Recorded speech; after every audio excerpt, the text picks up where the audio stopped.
So, hi guys! Alam nyo ba, ngayong araw na to is napakahalaga.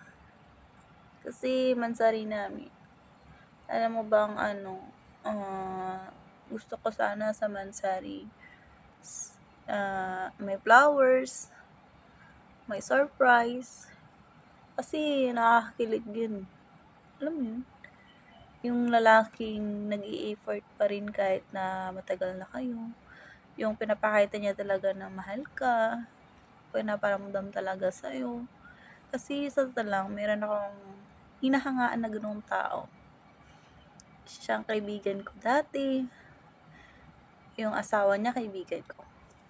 Siyempre nakilala ko sila kasi halos magkatabi lang nung trabaho namin. Nakikita kong lagi niya binibigyan ng flowers yung asawa niya. Every month, kahit 10 years na yung anak nila,